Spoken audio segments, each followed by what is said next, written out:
L'Alliance Sens et Économie est une société coopérative d'intérêt collectif qui rassemble des gens de tous horizons, y compris des gens du monde de l'immobilier, de l'urbanisme, etc. Mais c'est un accident de parcours, hein, c'était pas un choix. L'Alliance a été créée pour justement être une espèce de phare, d'aimant à tout professionnel, quel que soit son milieu, celui d'entreprise, celui du milieu associatif, le milieu des acteurs publics, ou le quatrième, qu'on oublie très souvent d'ailleurs, le milieu académique et de la recherche.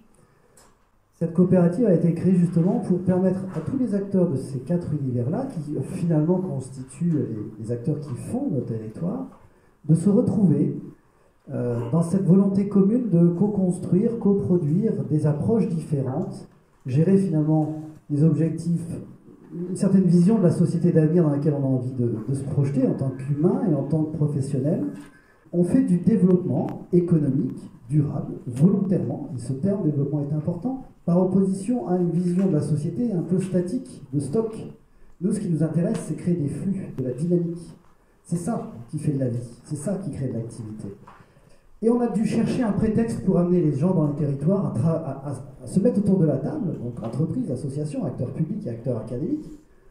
Et on a eu la chance d'avoir sur notre chemin une première expérience qu'on a conduite il y a à peu près 2 ans et demi de ça, sur une friche militaire, l'ancienne base aérienne 112 à la Couture nord de Reims, qui était en déshérence depuis maintenant à peu près une petite dizaine d'années.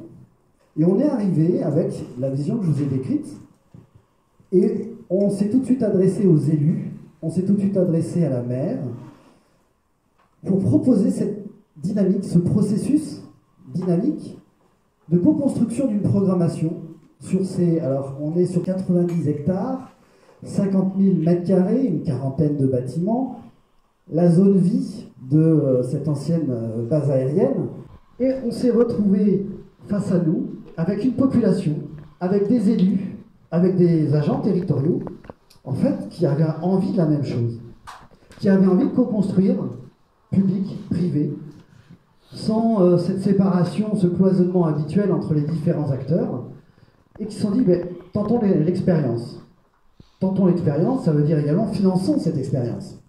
Un village, 1000 habitants, hein, sans aucune aide extérieure. C'était juste vu des opérateurs traditionnels, y compris de la CCI, qui est un aménageur local, comme une aberration, un truc qui allait faire pchit, etc. Ce processus a commencé par, apaiser les acteurs politiques. L'étape d'après, ça a été créer une dynamique avec des habitants. Les impliquer dans cette co-construction, organiser un appel à manifestation d'intérêt. Et donc on s'est retrouvé avec une communauté d'acteurs locaux, habitants, entrepreneurs, associations, élus, techniciens, qui tous se sont retrouvés dans ce projet de faire émerger une programmation sur une vision un peu utopique d'une ville intelligente, inclusive et durable. Je reviens sur ce qu'on a proposé aux futurs occupants. Venez vous installer sur cette microville pour recréer de la vie ensemble. Et dites-nous, quelle que soit votre typologie d'activité, ce que vous allez pouvoir apporter en termes de création de valeur économique, sociale, environnementale, démocratique, culturelle. Alors on ne s'attendait pas à ce que tout le monde remplisse toutes les cases. Hein.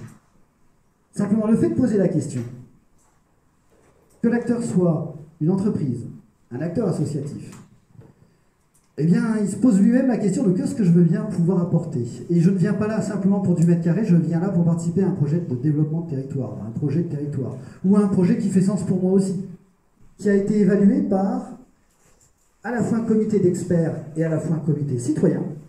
Ce processus a permis aux citoyens d'exprimer également leur avis sur chacun des candidats, et on se rend compte que très souvent ça converge bien avec les avis des experts, et quand ça diverge, c'est très riche d'enseignements, dont l'aboutissement, c'est la création d'une structure juridique de type société coopérative d'intérêt collectif, d'aménagement et de développement.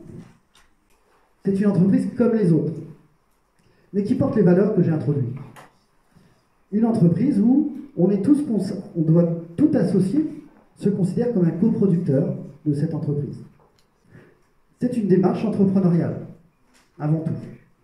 Donc ça, c'est une entreprise comme les autres, qui a la particularité d'être une société coopérative d'intérêt collectif, SCIC. Tous les mots sont importants. Société, donc entreprise, coopérative, ok, très bien, on est tous autour de la table à égalité et dignité, comme on dit.